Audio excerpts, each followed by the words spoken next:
Hi guys, Sunday episode అయితే అయిపోయింది. మనీష్ గారు అయితే ఎలిమినేట్ అయ్యారు. నాకు ఇది కొంచెం బాధ అనిపించింది. పాపం హౌస్ మొత్తం షాక్ అయింది, ఇంక్లూడింగ్ ఫ్లోరా షైని గారు కూడా షాక్ అయింది. తన సేవ్ అయినందుకు చాలామంది షాక్ అయ్యారు. దాని తర్వాత చాలా జరిగాయి. మొత్తం ఎపిసోడ్ మొత్తం మాట్లాడుకుందాం. స్టార్టింగ్లోనే ఈరోజు ఎపిసోడ్లో మన తనుజ గారి తన క్రష్ గురించి మాట్లాడుకున్నారు. అది చాలా క్యూట్గా అనిపించింది. దాని తర్వాత భరణి గారు మన హరీష్ గారు సేవ్ అయ్యారు. దాని తర్వాత ఏం జరిగింది, క్యాప్టెన్సీ కంటెండర్ టాస్క్ జరిగింది. ఈ టాస్క్ అయితే నెక్స్ట్ లెవెల్ జరిగింది. సూపర్ ఫిజికల్గా అందరు చాలా బాగా చేశారు.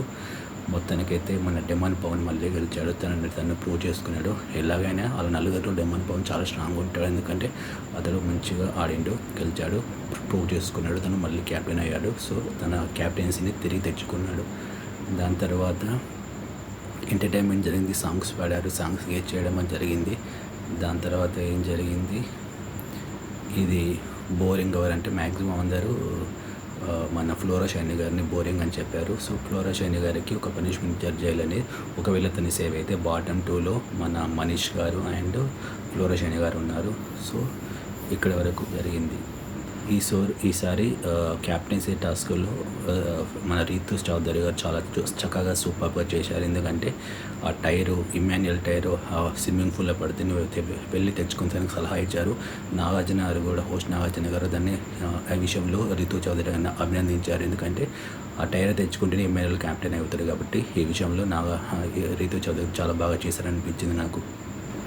అంటే ఫ్లోరా షైని గారి నిజంగా తను కొంచెం ఇంట్రావర్ట్, తను ఎక్కువ మాట్లాడే కాబట్టి అందరికి బోరింగ్ అనిపించింది. శ్రీజ చెప్పినట్టు ఎక్కడి వరకు అక్కడ మాట్లాడతానంటే పేరు ఏం పేరు అంటే పేరు చెప్తుంది, ఏమంటారు చెప్తే. కొంతమంది అలా ఇంట్రావర్ట్ అంటే ఎక్కువ మాట్లాడు. అట్లాంటి వాళ్ళు అంత బోరింగ్ అని అనిపిస్తుంది కొందరికి. వాళ్ళకి ఎక్కువ మాట్లాడబుద్ధి కాదు, వాళ్ళు ఆలోచిస్తూనే ఉంటారు, అబ్జర్వ్ చేస్తూనే ఉంటారు. సో అది ఫ్లోరా షైని గారి మొత్తానికి తను సేమ్ అయింది. నాకు థర్డ్ వీక్ వరకు కూడా ఉంటుంది. తన పాపం అయితే ఎవరు జోలికి వెళ్ళలేదు, తన గేమ్ ఏమో తను ఆడుకుంటుంది.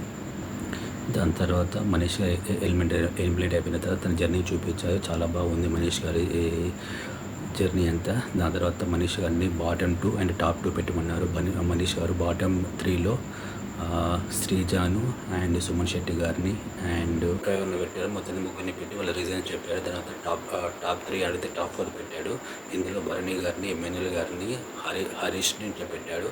ఒక్కొక్కరికి ఒక్కొక్క రీజన్ చెప్పాడు. హరీష్ను తను బాగా ఎక్స్పెక్టేషన్ చెప్పాడు. అండ్ ఎమ్మెన్యేల్ విషయంలో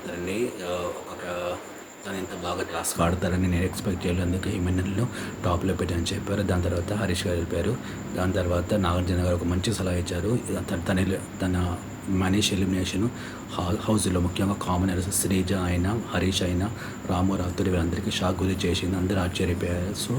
సో నాగార్జున లాస్ట్లో చెప్పారు హౌస్ మేట్స్ దగ్గరికి, మీరు ఎలా గేమ్ ఆడతారు, ఇప్పుడు అర్థమైందిగా ఎలా గేమ్ ఆడతారు, హౌస్లో ఉంటారు అర్థమైందని చెప్పారు. దాని తర్వాత ఇక ఎపిసోడ్ మాత్రం క్లోజ్ అయింది. సో ఇది ఎపిసోడ్ యొక్క analysis and nomination process already హౌస్లో స్టార్ట్ అయింది. నాకు తెలిసి 6 to 7 మెంబర్స్ నామినేషన్ ఉంటారు. ఎందుకంటే ఇద్దరు వెళ్ళి నామినేషన్ నిల్చుంటే అందులోకి వెళ్ళి హౌస్ మేట్స్ అందరూ కలిసి ఒకరిని నామినేట్ చేస్తారు. సో ఇద్దరి మధ్యలో చాలా డిస్కషన్ జరుగుతాయి. సో శ్రీజ అండ్ హరీష్ మధ్యలో చాలా డిస్కషన్ జరిగారట, ఎవరు నామినేట్ అయ్యారో తెలియదు. So total 6 members to 7 members ఉంటారు. ఎందుకంటే 13 మెంబర్స్ ఉన్నారు ప్రస్తుతం ఇంట్లో. డెమాన్ పవన్ క్యాప్టెనే కాబట్టి అతన్ని నామినేట్ చేయరు ఎవరు. సో 12 మెంబర్స్ 6 పేర్స్ కానీ 6 జంటలుగా ఇద్దరు నిల్చుంటారు. ఒక్కొక్కరు సేవ్ అవుతారు. మొత్తం 6 నామినేట్ అవుతారు. అండ్ ఇంకొకరిని అడిషనల్గా క్యాప్టెన్ నామినేట్ చేశారు. మొత్తం 7 అవుతారని నేను అనుకుంటున్నాను. ఇది ప్రాసెస్ ఇప్పుడే స్టార్ట్ అయింది. ఇంకా మనకు నామినేషన్ లిస్ట్ రాలేదు, 9 వరకు వస్తుంది. సో అండ్ వైల్డ్ కార్డ్ ఎంట్రీస్లో అంటే రాయల్ కార్డ్స్ కొంతమంది వస్తున్నారు. మొత్తం 8 మంది వస్తున్నారు మనకు తెలిసింది. ఆయన 4 ఎక్స్ హౌస్ మేట్స్ని, ఇంకా 4 కొత్తలోని తీసుకుంటారని మనకు సమాచారం. అందులో ఒకరి కన్ఫామ్ అయిన పేరు మీకు చెప్తాను. రమ్య పికిల్స్ ద్వారా ఫేమస్ అయిన రమ్య గారు వస్తున్నారు. ఇంకా మన ఎక్స్ హౌస్ మేట్లో పృథ్వీ గారు వస్తున్నారు మనకు తెలిసింది. చూద్దాం మీకు ఎంతమంది వస్తారు. ఇది ఈరోజు యొక్క ఎపిసోడ్ యొక్క analysis and review. Thanks for watching video. Thank you so much.